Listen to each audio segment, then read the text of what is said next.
चंदन नगर में विमला काकी, जो कि गांव की सबसे बुजुर्ग औरत है, वो चौपाल पर बैठकर हर रोज बच्चों को कहानियां सुनाती है।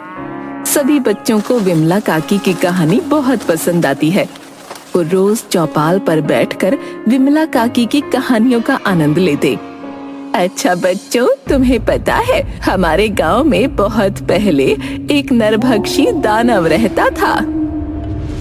उसके लंबे लंबे नाखून थे, बड़े बड़े बाल, बड़े बड़े दांत और बिल्कुल एक भालू की तरह था वो।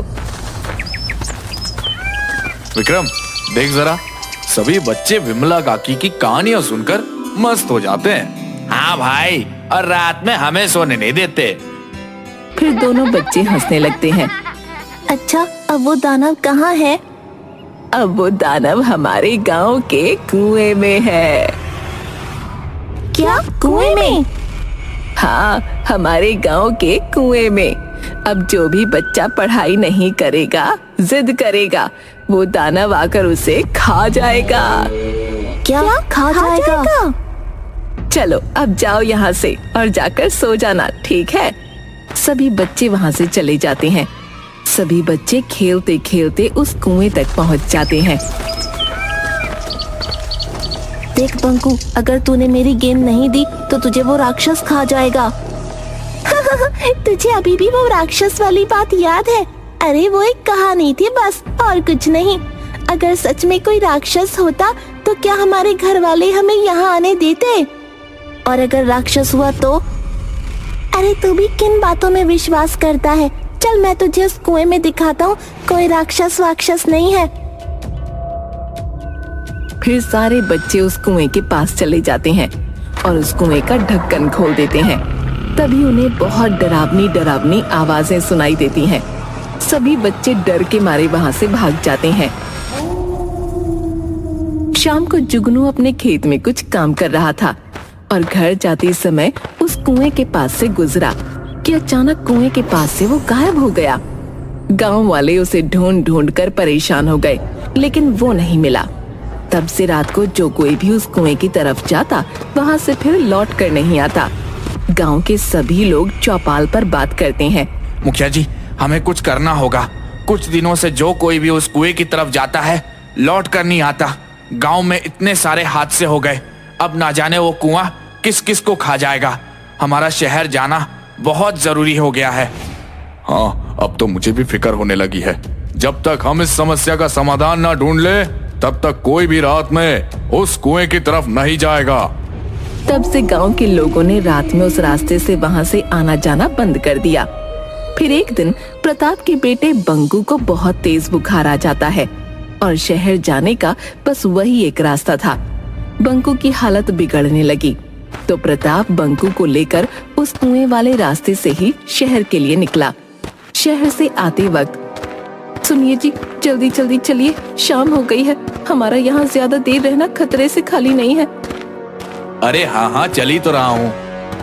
पिताजी, क्या सच में इस कुएं में कोई राक्षस रहता है? हाँ बेटा, लगता तो ऐसा ही है, पर अब जल्दी जल्दी चलो। जब तक बंकू दौड़कर उस कुएं के पास चला जाता है। अरे अब खड़े क्या हो, पकड़ो उसे, देखो वो उस कुएं की तरफ जा रहा है। अरे तो मैं क्या करूं? सुबह से तो बुखार में था और अब देखो कैसे इधर उधर दौड़ रहा है।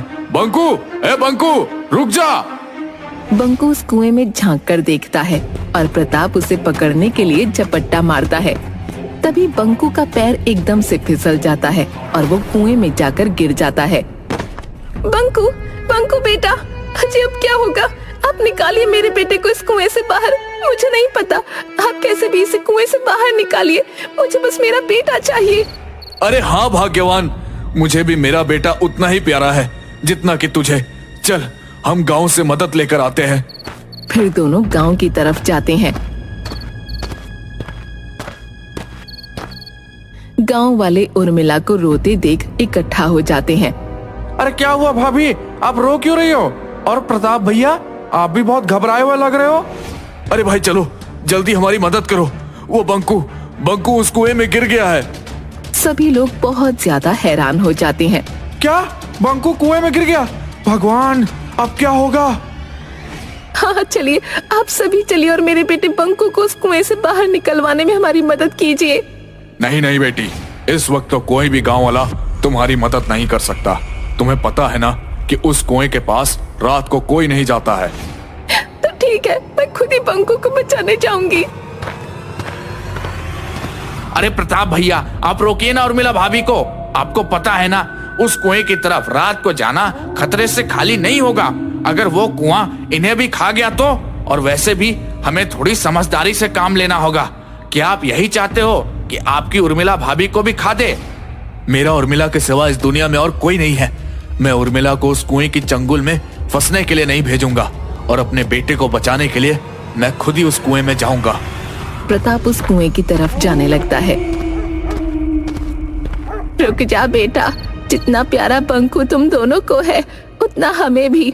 पर अगर तुम दोनों भी उस कुएं की तरफ गए और भगवान न करे तुम्हें कुछ हो गया तो फिक्र मत करो बेटा, भगवान कुछ रास्ता जरूर दिखाएंगे, बस तुम थोड़ा सब्र करो। फिर उर्मिला गांव के शिव गौरी मंदिर में जाने लगती है। सभी गांव वाले भी उसके पीछे पीछे हो लेते हैं और बंकू की सलामती की सब प्रार्थना करते हैं। दूसरी तरफ बंकू, जो कि उस कुएं में गिर गया था, लेकिन किस्मत से उस दिन पूर्णिमा थी और वो राक्षस गहरी नींद में सोया था। अरे, कुएं में किसी के खर्राटों की आवाज आ रही है। वो आगे चलकर देखता है। उसे एक दानव सोया हुआ दिखता है। अरे बाप रे, इतना भयानक दानव! कहीं ऐसा तो नहीं कि विमला काकी की कहानियों में जो नरभक्षी दानव था ये वही हो? मतलब विमला काकी की कहानियाँ सच थीं। अगर ऐसा है तो ये दानव तो मुझे कच्चा चबा जाएगा। मुझे जल्दी यहाँ से बाहर निकलना होगा, पर निकलूं कैसे? यहाँ से बाहर निकलने का रास्ता कहाँ होगा? बंकू उस राक्षस को देखकर बहुत घबरा गया था। मुझे माँ और पिताजी की बात मान लेनी थी। माँ और पिताजी बाहर जाने किस हाल में होंगे, और ये कुआं इतना गहरा है कि चढ़कर निकलना नामुमकिन है। मुझे कोई रास्ता दिखाओ भगवान। वो आसपास बाहर जाने का रास्ता देखता है। तभी उसे एक अजीब सा निशान दिखता है। वो इस निशान को छूता है कि तभी अचानक एक पतली सी सुरंग का रास्ता खुल जाता है और उसे वहाँ पर और भी इंसान दिखाई देते हैं जो कि अधमरी हालत में थे। आज कितने दिनों बाद मुझे किसी इंसान की खुशबू आ रही है। तभी आहट सुनकर बंकू कहीं छुप जाता है। अरे बाप रे, अब मैं यहाँ से बाहर कैसे निकलूंगा? अरे वो पिशाच, वो यहाँ से कहाँ गया? तभी उसके पीछे से गुर्राने की आवाज आती है। हे भगवान, मेरी रक्षा करना। और पलटकर देखता है तो उसके सामने वो नरभक्षी दानव खड़ा होता है।